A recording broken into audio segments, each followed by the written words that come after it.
सत्संग जी, प्रेम से कहना। सत्संगत, आप सभी के दर्शन करके बहुत प्रसन्नता महसूस हो रही है। जहाँ ऐसा भक्ति भरा वातावरण, जहाँ मनोवृत्ति इसी मालिक प्रभु से जोड़कर सुंदर भावनाओं को वातावरण में फैलाव दिया जा रहा है, जहाँ प्यार को, श्रद्धा को महत्ता देते हुए उसी को ही घट घट में स्थापित करने के जतन और प्रयास, क्योंकि सदैव से महापुरुषों संतों ने यही चाहा कि ये संसार का प्रत्येक इंसान प्रेममय हो जाए, इसके हृदय में ही नहीं रोम रोम में प्रेम रच जाए। लेकिन इंसान की जब दशा देखते हैं तो इसके दिल में जलन और घृणा की जहर और आग भरी पड़ी है। खुद भी बेचैन रहता है, औरों को भी बेचैन करता है। इसलिए सारा वातावरण खिंचाव वाला बन जाता है, पीड़ाजनक बन जाता है। तो मिल बैठकर ऐसे वातावरण को जन्म देते हैं भक्तजन, जबकि प्रेम की ठंडी फुहार तो हम कितना आनंदित महसूस करते हैं। इसी प्रकार से एक प्यार की फुहार ये चारों तरफ भक्तजन फैलाते हैं और इससे औरों को भी आनंदित करते हैं। तो आज यहाँ पर संत महात्मा भक्तजन वो इस परमात्मा ईश्वर के साथ जुड़ने के लिए इसलिए प्रेरणा दे रहे हैं क्योंकि प्रेम का स्वरूप यही है, ये प्रेम का स्वरूप यही है। और इसको जब थाम लिया जाता है, इसको जब अपना लिया जाता है, तो तभी वास्तविकता में हमारे हृदय में ये प्रेम उपजता है। वरना तो केवल प्रेम का जिक्र करने से भी नहीं कुछ होने वाला है। प्रेम प्रेम सब कोई कहे, प्रेम न जाने कोई, 8 पहर बहता रहे प्रेम कहाए सोए। प्रेम की गंगा बहाते चलो, बचपन से हम सुनते पढ़ते आ रहे हैं। लेकिन प्रेम की गंगा कहाँ बहाई जा रही है? खून की नदियाँ तो हमें अक्सर देखने को मिल रही हैं, जहाँ पर इंसान नफ़रतों से भरा हुआ, कहीं जाति के आधार पर नफ़रत, कहीं मज़हबों के आधार के ऊपर नफ़रत, कहीं भाषाएं मुद्दा बन जाते हैं नफ़रत करने के लिए, कहीं संस्कृतियाँ, कल्चर्स और पहरावे मुद्दा बन जाते हैं नफ़रत करने के लिए, कहीं खान पान, कहीं रहना, कहीं रीजनलिज़म, कहीं पर अनेकों ऐसी एक मान्यताएं। तो इस प्रकार से इंसान नफ़रत से युक्त होकर अक्सर हिंसा के दौर चलाता चले आ रहा है। तो खून की नदियां तो अक्सर हम इतिहास के पन्नों में भी देख रहे हैं और आज तो हम कदम कदम पर देख रहे हैं कि किस कदर इंसान नफ़रत में झुलसा हुआ चारों तरफ मातम फैलाता चले जा रहा है। तो यहाँ पर प्रेम का जिक्र हो रहा है कि जिन प्रेम कियो ते नहीं प्रभ पायो, प्रेम ते प्रगट होई मैं जाना। God is love, loving is living, if you cease to love you cease to live. यानी कि प्रेम का ही जिक्र हो रहा है। और हर महात्मा, संत, गुरु, पीर, पैगंबर ने ये प्यार का ही पाठ पढ़ाया था। लेकिन इंसान ने प्रेम को महत्ता दी नहीं। और ये भी एक और पहलू भी है इसका कि ये प्यार चाहता है कि मुझे प्रेम मिले, प्यार मुझसे किया जाए, लेकिन चाहता है अपने लिए, जैसे हर वो अच्छाई चाहता है कि वो मेरे साथ वैसे व्यवहार हों। अपने लिए चाहता है कि मेरे से कोई कड़वे बोल ना बोले, अपने लिए चाहता है मुझे कोई धक्का ना दे, अपने लिए चाहता है कि मुझे कोई ज़ख्म ना दे। लेकिन जब देने का वक्त आता है तो ये इंसान वो कुछ देते चले जाता है जो अपने लिए नहीं चाहता। यानी कि चाहता है मुझे प्रेम मिले, नहीं चाहता मुझसे कोई नफ़रत करे, लेकिन देने के वक्त ये खुद प्रेम देने को तैयार नहीं है, नफ़रत करेगा। नहीं चाहता कि कोई मेरी बुराई करे, लेकिन औरों की बुराई में ज़ुबान भी लगाए रखेगा। 100 ज़रूरी काम भूल कर निंदा बखीली में अपनी ज़ुबान लगाए रखेगा। यहाँ खड़ा होगा वहाँ गंदगी फैलाएगा, वहाँ खड़ा होगा किसी और की निंदा करेगा, कीचड़ उछालता रहेगा, लेकिन अपने लिए नहीं चाहेगा। अपने लिए तो बस मेरे कानों में सुनाई दे तो मेरे सिफ्त वाले शब्द सुनाई दे कि वहाँ पर भी मेरा यश हो रहा है, वो भी यश कर रहा है। तो ये सुनने का इच्छुक रहता है, ललायत रहता है। तो महापुरुष संत जन वो इस प्रकार से इंसानों को पैगाम दिए चले जा रहे हैं कि इंसानों, जैसा अपने लिए चाहते हो वैसा औरों को भी देना होगा।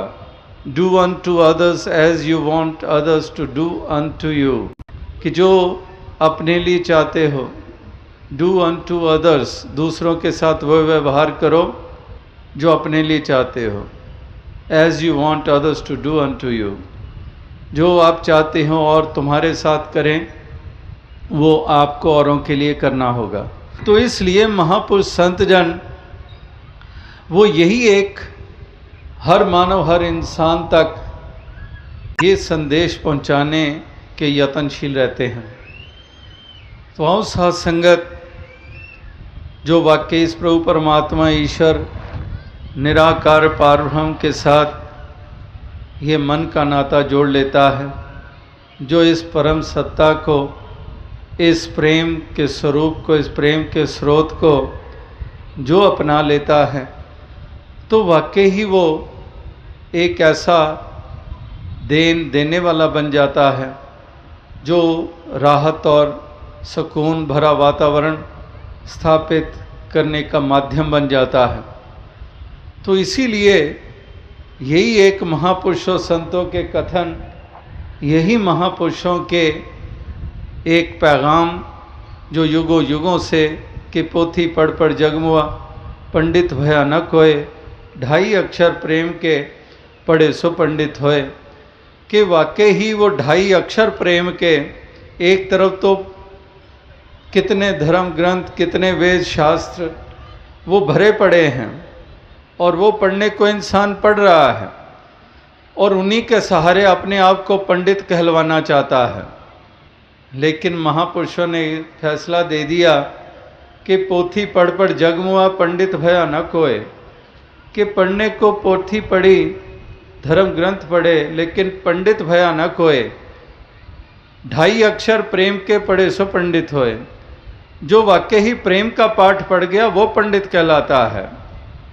जे तो 5 नमाज़ां पढ़ियाँ, तो कहते हैं जैसे कुछ मैंने नमाज पढ़ ली, मैंने और पाक कुरान पढ़ ली, तो यही सोचता है कि मैं तो नमाजी बन गया।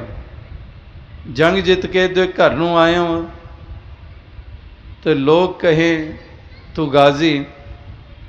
तो इस प्रकार से पढ़ी नमाज ते न्याज ना सिखिया, तेरी किस कम पढ़िया नमाज़ां, इल्म पढ़िया ते अमल ना कीता, तेरियां किस कम कीतियां वाज़ां, चिल्ले कीते ते रब ना मिलिया।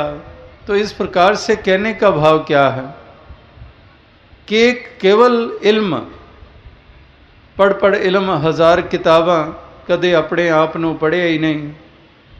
बात फिर मुड़ के वही आती है कि अपने आप नूं पढ़िया ही नहीं। पढ़ने को इल्म किताबें पढ़ी, पढ़ पढ़ इल्म 1000 किताबां, हज़ारों किताबें पढ़ डाली, लेकिन अपने आप नूं पढ़िया ही नहीं, अपने आप को पढ़ा ही नहीं, अपने आप को देखा ही नहीं कि पढ़ने को मैं धर्म ग्रंथों में से प्रेम प्रेम प्रेम पढ़े जा रहा हूँ, लेकिन अपने अंदर नहीं पढ़ा कि मेरे में क्या कदूरत और वैर भरी पड़ी है। कोई प्यार का नामो निशान नहीं है।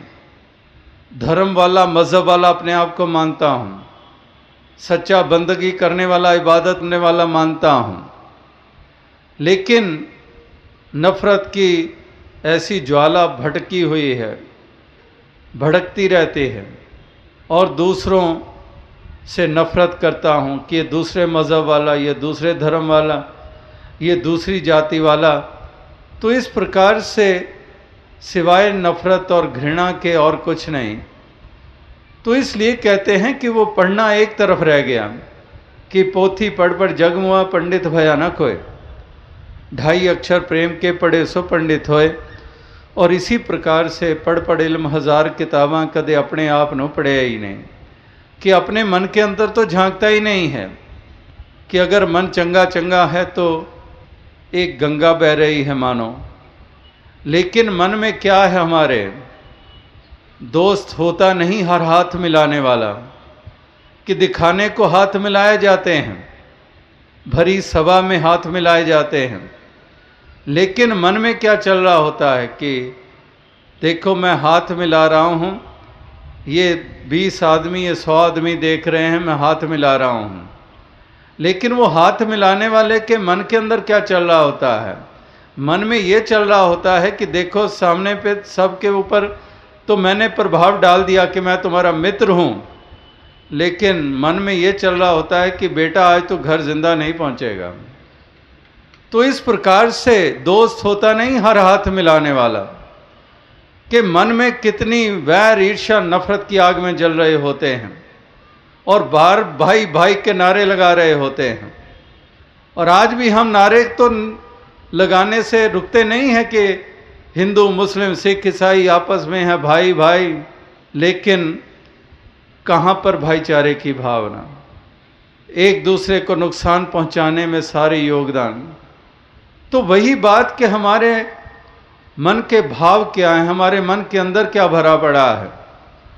बंदगी और इबादत को ले लें, पूजा अर्चना को ले लें, जप तप स्नान को ले लें, तो वही बात कि बाहर ज्ञान ध्यान स्नान अंतर व्यापे लोभ स्वान, कि बाहर तो ज्ञान ध्यान स्नान की बातें हैं, लेकिन अंतर व्यापे लोभ स्वान कि अंदर लोभ रूपी कुत्ता बैठा हुआ है, हिर्स और हवस बैठी हुई है, घृणा और नफरत की आग जल रही है।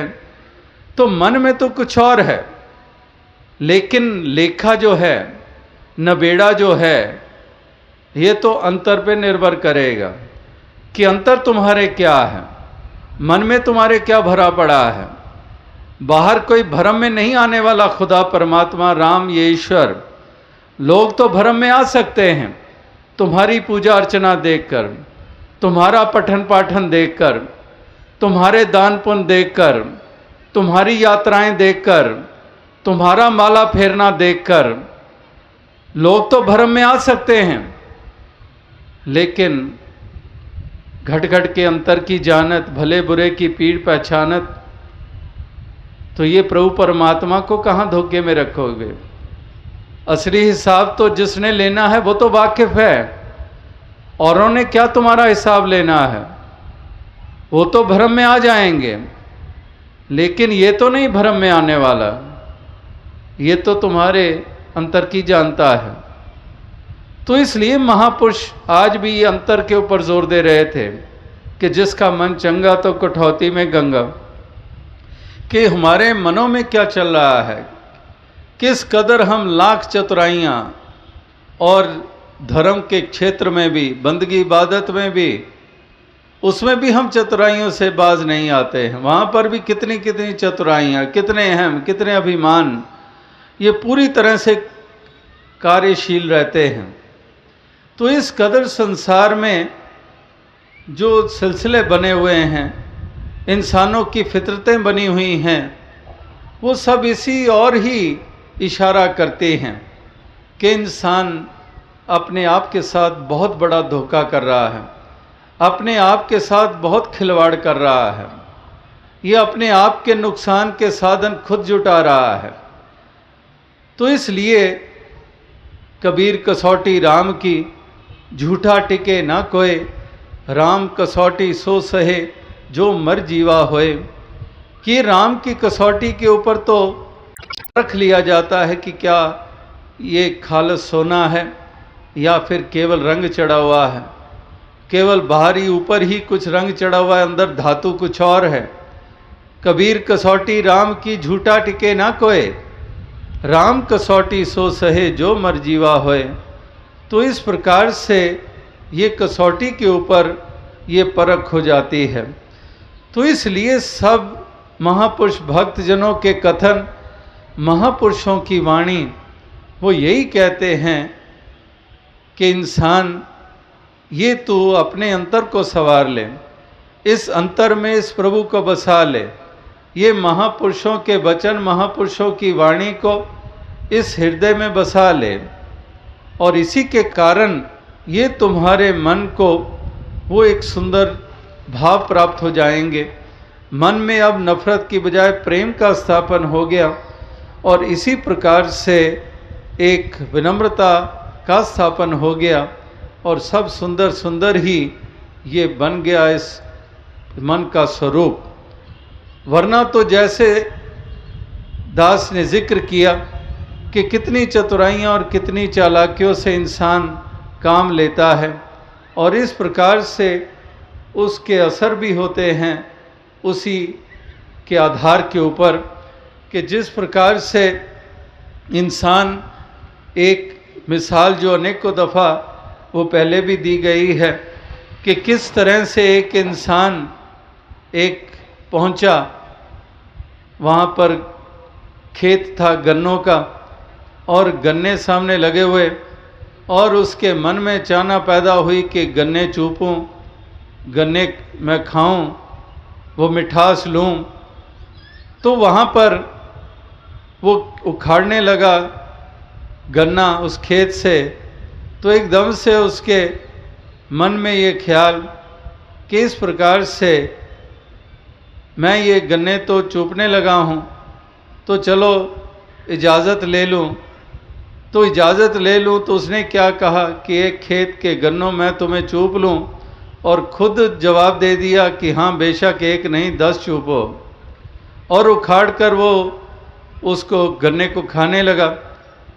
उधर से वो खेत का मालिक आ गया, उसने देखा कि इस शख्स, ये इंसान ये गन्ने उखाड़ उखाड़ कर ये खाई जा रहा है, चूसते चले जा रहा है। तो उसने उसको कहा कि क्या कर रहा है, किसकी इजाज़त से तू ये गन्ने ले रहा है? तो कहने लगा मैंने ली है इजाज़त। किससे इजाज़त ली है? मैंने ली है, मैंने गन्नों से इजाज़त ली है। मैंने गन्नों से पूछा क्या खेत के गन्नों मैं तुम्हें चूस लूँ? तो कहा कि हाँ चूस लो। तो आगे से वो इंसान जो खेत का मालिक, वो कहने लगा अच्छा गन्नों ने इजाज़त दी? गन्नों ने कहा कि हाँ बेशक चूस लो, एक नहीं 10 चूस लो। कहने लगा हाँ बिल्कुल। तो वो इंसान जो खेत का मालिक था, उसने हाथ में एक लठ उठाई हुई थी, लाठी उठाई हुई थी, और वो भी उसी लिहाज से कहने लगा कि हाथ की लाठी मैं इसको 10 लगा दूं। वो कहने आप ही जवाब देने लगा, कहने लगा 10 क्या, इसको 50 लगाओ। तो कहने का भाव क्या कि इस प्रकार से चतुराइयाँ और चालाकियाँ ये इंसान कहाँ कहाँ नहीं इस्तेमाल करता है, और धर्म के क्षेत्र में भी ये उससे बाज नहीं आता है। तो कहने का भाव यही है कि इस प्रकार से महापुरुष संतजन भक्तजन यही एक हर मानव हर इंसान को ये समझाने के जतन और प्रयास करते हैं कि इंसान तू इस बात को भली भांति समझ जा, तू भली भांति तू इस बात को एक अपना ले, पल्ले बांध ले, बाकी ये तेरा नबेड़ा होने वाला है, ये किसको तू धोखे में रख रहा है। तो इसलिए ये ज्ञान ध्यान स्नान ये एक तरफ रह जाएगा। अगर मन में वो भाव नहीं है, अगर मन में वो श्रद्धा नहीं है, मन में वो एक सुंदर भावनाएं स्थापित नहीं हैं, तो फिर वास्तविकता में ये तेरा कुछ बनने वाला नहीं है। तो इस प्रकार से महापुरुष संत जन वो आज भी यही पैगाम ये दे रहे थे, आज भी यही संदेश दिए चले जा रहे थे कि तुम इंसानों इस मालिक प्रभु परमात्मा ईश्वर इस हरि के साथ अपना नाता जोड़ लो। इसके साथ नाता जोड़कर तुम अपने हृदय को वो सुंदर रूप दे दो। संतों महात्माओं की जो एक शिक्षाएं हैं वो सब की सब इसी और ही इशारा करती हैं, केवल इशारा ही नहीं करती हैं, वो समझाते भी हैं। एक केवल इशारे नहीं हैं, महापुरुषों ने पूरी तरह से समझाने के भी ये जतन और प्रयास किए हैं कि इंसान अगर तू इस संसार में यश चाहता है, अगर तू एक यश प्राप्त करना चाहता है, अगर तू सच्ची एक खुशी और आनंद हासिल करना चाहता है, तो तुझे वास्तविकता में उस अवस्था में आकर इस जीवन के सफ़र को एक तय करना होगा। और अगर तू ऐसा नहीं करेगा तो फिर अपयश को प्राप्त होगा और तेरा कुछ बनने वाला नहीं है। तो आओ साध संगत, कहने का तात्पर्य यही है कि महापुरुष संत जन भक्त जन इन्होंने कभी भी कोई कसर नहीं उठा रखी है। ये तो हर इंसान को ये जागृति देते चले आ रहे हैं, ये हर इंसान को ये पैगाम ये देते चले आ रहे हैं कि इस प्रकार से मन मेरे भूले कपट न कीजे, अंत न बेड़ा तेरे जी पे लीजे। तो इस प्रकार से मन को समझाया जाता है, क्योंकि मन ही है, मन के ऊपर कितना कुछ निर्भर है। अगर मन की बात कही जा रही थी कि जिसका मन चंगा तो कटौती में गंगा, तो ये मन ही तो खेल खेलता है। रावण जिसको कह रहे हैं वो भी यही मन, राम जिसको कह रहे हैं वो भी यही मन। मन ही हमें साकत, मन ही हमें एक साधु ये बनाता है कि एक मन हमारा क्या है, मन की क्या अवस्था है। मन अगर चतुराई और चालाकियों से भरपूर है, मन में अगर कदूरत वैर ईर्ष्या का भाव है, तो फिर तो यही मन ये कितना इस जीवन को कुरूपता दे देता है, इस जीवन का कुछ और ही रूप बन जाता है। इंसान के जिस्म को पाने के बावजूद हम शैतान और हैवान कहलाते हैं। तो अगर मन में अगर ये सुंदरता स्थापित हुई है, मन में शुद्ध भाव भरे हुए हैं, तो फिर ये मन हमें यश दिलवाता है, एक चाल भी जीवन की सुंदर बन जाती है। तो इसलिए मन को अगर प्यार सजाता है गुलशन को और नफ़रत वीरान करे, तो ये प्यार या नफ़रत ये कहाँ बसे हुए हैं? कोई हथेली के ऊपर है या हमारे जिस्म के साथ चिपके हुए हैं? नहीं, ये नफ़रत या प्रेम ये तो भाव है, प्रेम भी भाव है, नफ़रत भी भाव है, ये मन में बसे हुए हैं। तो मन तो वही है, इसको हम कौन से सांचे में ढालना चाहते हैं, इसको हम क्या रूप देना चाहते हैं। जैसे गाड़ी का स्टीयरिंग तो वही है, उसी स्टीयरिंग के द्वारा हम उस गाड़ी को खाई में फेंकना चाहते हैं या उसको हम ठीक सड़क पे चलाना चाहते हैं। स्टीयरिंग तो वही है, ये नहीं है कि दो स्टीयरिंग अलग लगे हुए हैं, मन तो वही है। इस मन को कौन से सांचे में ढालना है? भक्तों संतों वाले सांचे में ढालना है, सज्जनों वाले सांचे में ढालना है, या फिर साकत और मनमुखों वाले सांचे में ढालना है? ये तुम पर निर्भर करता है। आखिर ये समझ फिर कब काम आएगी? क्या यह समझ केवल कमाइयों के लिए है? क्या यह समझ केवल दुनियावी ताकतें हासिल करने के लिए हैं? या आखिर फिर समझ किस दिन काम आएगी? इंसानी जामे में तुम आए हो और इंसानों को ये समझ मिली है, लेकिन जहाँ पर इसका इस्तेमाल सबसे ज़्यादा होना है, वहाँ ही सबसे ज़्यादा नासमझी के प्रमाण इंसान युगों युगों से देते आ रहे हैं।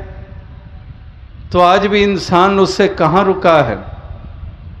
आज भी वो नासमझी के प्रमाण ये दिए चले जा रहे हैं। तो इसलिए महापुरुष संत जनों का कथन कि इस मन को ऐसे एक भावनाओं से युक्त कर लो कि तुम्हारा जीवन उसी अनुसार, क्योंकि जो मन में है जीवन उसी अनुसार चलता है। अगर सज्जनता इस मन में बसी हुई है तो जीवन की चाल भी सज्जनों जैसी होगी।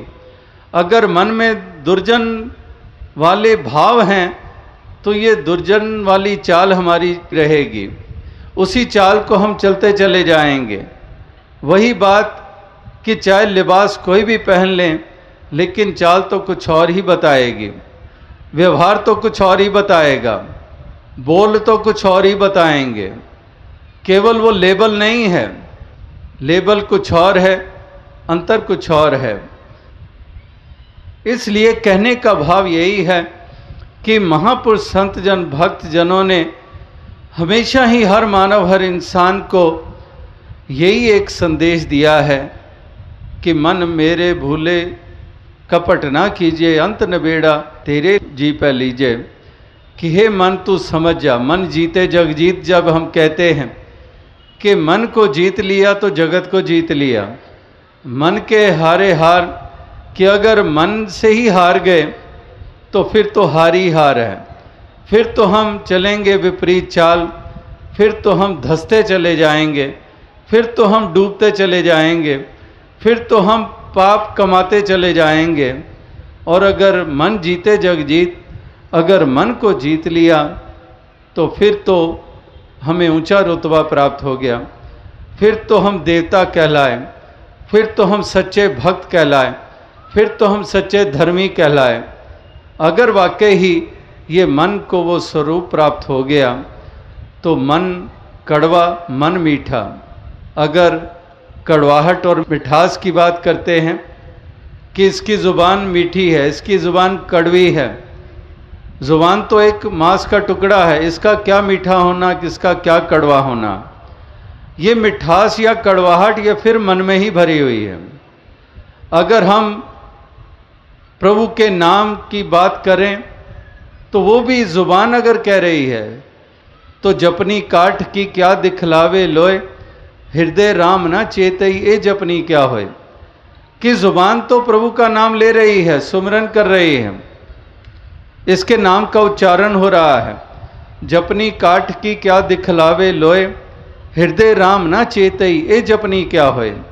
अगर हृदय में प्रभु का वास नहीं है तो फिर ये जपनी क्या होए। ये तो बस केवल स्वादिष्ट पदार्थ में कोई कड़छी घुमाता रहे और कड़छी घुमाता रहे सारा दिन, लेकिन क्या उस स्वादिष्ट भोजन का वो आनंद ले पाएगा? क्योंकि केवल कड़छी घुमाई है, उस पदार्थ को उठाकर मुख में नहीं डाला है। अगर वो पदार्थ मुख में डाला ही नहीं है, केवल कड़छी घुमाते चले जा रहा है, तो उससे उसको क्या मिलने वाला है? वही बात कि जपनी काठ की क्या दिखलावे लोए, हृदय राम ना चेतई ए जपनी क्या होए। तो इसी तरह से महापुरुष संत जनों का कथन कि तुम्हारे मन में तो प्रभु बसा नहीं हुआ है, इसका एहसास तक नहीं है, और जुबान इस प्रभु का नाम लिए चले जा रही है। कि एक सड़क के किनारे के ऊपर बैठा हुआ एक इंसान, उसके हाथ में कटोरा, उसके हाथ में कासा, और जोर जोर से उसकी जुबान से शब्द सुनाई देता है, राम राम राम, अल्लाह अल्लाह अल्लाह। जुबान से जोर जोर से सुनाई देता है फुटपाथ पर चलने वालों के कानों में, और उस सड़क से गुजरने वालों के कानों में सुनाई देता है। परमात्मा के नाम का उच्चारण की आवाज़ सुनाई देती है उस इंसान की ज़ुबान से जो ज़ोर ज़ोर से बोल रहा है उस फुटपाथ पे बैठा हुआ। लेकिन अब उसकी मन की तरफ झांकें, उसके मन में क्या चल रहा है? ज़ुबान तो कह रही है राम, अल्लाह, गॉड, उच्चारण कर रही है ज़ुबान, लेकिन मन में क्या चल रहा है? मन में पूरा पूरा ये भाव चल रहा है कि मेरी आवाज़ सुनकर कौन अपने जेब में हाथ डालता है और मेरी तरफ अपने कदम बढ़ाता है कि नहीं बढ़ाता है। अब यहीं से अनुमान लगा लें कि ज़ुबान तो राम अल्लाह कह रही थी, लेकिन पूरे पूरे मन की एकाग्रता ये है कि कोई ऐसे तो नहीं गुजर गया, अपने हाथ जेब में डाले कि नहीं डाले, पूरा मन उस तरफ लगा हुआ है। तो इसी तरह से ये जपनी काठ की क्या दिखलावे लोए, हृदय राम ना चेतई ये जपनी क्या होए, कि हृदय में ही इसका वास नहीं हुआ तो फिर बात क्या बनेगी, फिर सिला क्या प्राप्त होएगा, जीवन का रूपांतरण कहाँ होगा, आनंद कहाँ मिलेगा, प्रेम भरा व्यवहार कहाँ पर कर पाएंगे। तो इसीलिए सारा दारो मदार इस मन के ऊपर टिका हुआ है। ये हील उज्जत करने वाला ये मन, अभिमान करने वाला ये मन, कठोर है तो ये मन, तो ये कठोरता की बजाय दयालुता का भाव, करुणा का भाव, हित का भाव, विनम्र भाव, तो भाव तो मन के होते हैं। तो मन के भाव अगर वाकई ही सुंदर बन जाते हैं तो जीवन सुंदर बन जाता है। फिर जीवन जिसका सुंदर बन जाता है वो वातावरण को भी सुंदर रूप देने में अपना योगदान देता है कि युग सुंदर, सदियां सुंदर, हर पल सुंदर, गर मानव जीवन हो सुंदर। कि युग सुंदर, सदियां सुंदर, सदियों की बात कर लें, युगों की बात कर लें, दिनों की बात कर लें, महीनों की बात कर लें, बरसों की बातें कर लें, पल पल की बातें कर लें, तो वो सुंदरता है गर मानव जीवन हो सुंदर। अगर मानव जीवन सुंदर हो गया तो सुंदरता स्थापित होगी। तो मन सुंदर हो गया, जीवन सुंदर हो गया तो सुंदरता स्थापित करने में योगदान दिए जाते हैं। सुंदरता कोई सुंदर इमारतें बनती चली जाएं उससे सुंदरता हो जाएगी इस धरती की, या फिर कहीं बहुत पेड़ पौधे लग गए तो सुंदरता हो जाएगी इस धरती को प्राप्त। धरती तो पहले ही सुंदर है उस लिहाज से। तो जब बाकी प्लैनेट्स को देखते हम, कितने प्लैनेट्स हैं, कहीं जुपिटर है, कहीं मार्स है, कहीं पर कितने कितने प्लैनेट्स हैं, तो वो क्या धरती की तरह सुंदर हैं? धरती के जब दृश्य हमें ऊपर स्पेस क्राफ्ट में जाने वाले या स्पेस में से खींचते हैं, जब धरती की तस्वीरें और हमें दिखाई जाती हैं, कितना सुंदर स्वरूप धरती का, हरियाली भी है, नीलापन भी है, सागरों का, समुद्रों का, नदियों का। उस लिहाज से तो ये धरती पहले ही सुंदर है। लेकिन जो सुंदरता की बात हो रही है वो सुंदरता वो इंसानों के कर्म के द्वारा होगी। अगर धरती को संवारना है, सजाना है, वो प्यार से, ठीक है पेड़ पौधे लगाने, हम ट्री प्लांटेशन करें, इससे सुंदरता भी बढ़ती है और इसमें जो वातावरण है उसको भी सुंदरता मिलती है। ठीक है, वो अपनी जगह के ऊपर उसका महत्व है। लेकिन असल में दूसरी तरफ सोचें कि हरियाली ही हरियाली हो और उधर हम एक दूसरे के गले काट रहे हों, तो क्या सुंदरता मानी जाएगी? कश्मीर को कब से सुनते आ रहे हैं कि अगर जन्नत है इस धरती पे तो अमी अस्त, कि यही है कि जन्नत है तो यही है।